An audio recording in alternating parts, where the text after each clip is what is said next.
باپ ذبح کرنے پہ راضی ہو گیا، بیٹا ذبح ہونے پہ راضی ہو گیا۔ یہ ہے اسلام، ایک ہمارا اسلام ہے مرضی کا، خواہش کا۔ جب چاہا اسلام پہ آگے، جب چاہا علاقائی رسوم پہ آگے، جب چاہا اسلام پہ آگے، جب چاہا خاندانی روایات پہ آگے، جب چاہا اسلام پہ آگے، جب چاہا نفس کی خواہشات پہ آگے۔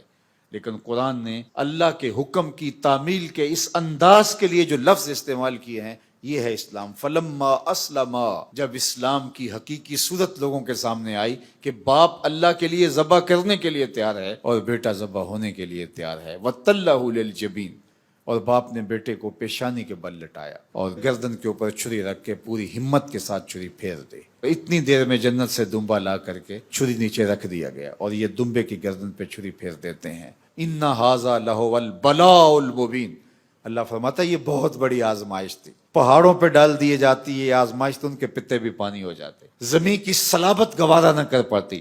سلام علی ابراہیم، ابراہیم تیرے اوپر سلامتیاں نازل ہوں کہ تو نے اطاعت و انقیاد کا وہ جذبہ دکھایا، لاج رکھ لی انسانیت کی فرشتوں کے سامنے۔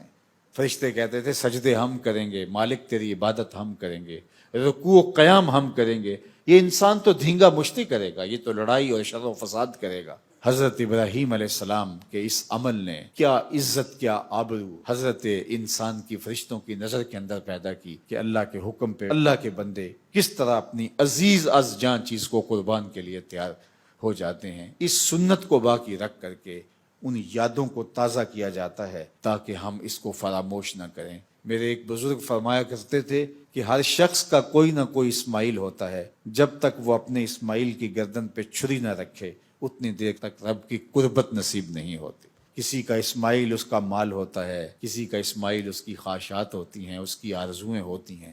میں اور آپ دیکھیں کیا اس کا حکم آ جائے تو اپنی عزیز ترین چیز اللہ کی راہ میں قربان کرنے کے لیے تیار ہو جائیں گے۔ اگر ہم اپنے آپ کو تیار پاتے ہیں تو سمجھ لو کہ ہم اسلام کا مفہوم پا گئے۔ اسلام سر تسلیم خم کردن، اپنی گردن کو مالک کے حکم پہ جھکا دینا۔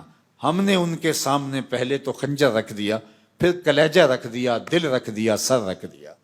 یہ ہے محبت، یہ ہے تسلیم و رضا کے پیکر بندوں کا طریق۔ دیکھیے ایک طرف حضرت ابراہیم کا کمال کہ وہ بیٹے کی گردن پہ چھری رکھ دیتے ہیں، اور دوسری طرف جناب اسماعیل کا کمال بھی کون سا کم ہے۔ جب باپ پوچھتا ہے کہ بیٹا میں تیری گردن پہ چھری چلانا چاہتا ہوں، بتا تیری رائے کیا ہے، تو کسی تردد کے بغیر، کسی تأمل کے بغیر، ایک لمحے کی سوچو بچار کے بغیر کہتے ہیں یا ابا تفعل ما تؤمر، ابو جان دیر کاہے کی ہے، جلدی پھیر دیجئے۔ اقبال یہاں تڑپ اٹھا اور حیرت میں ڈوب کے بولتا ہے یہ فیضان نظر تھا یا کہ مکتب کی کرامت تھی؟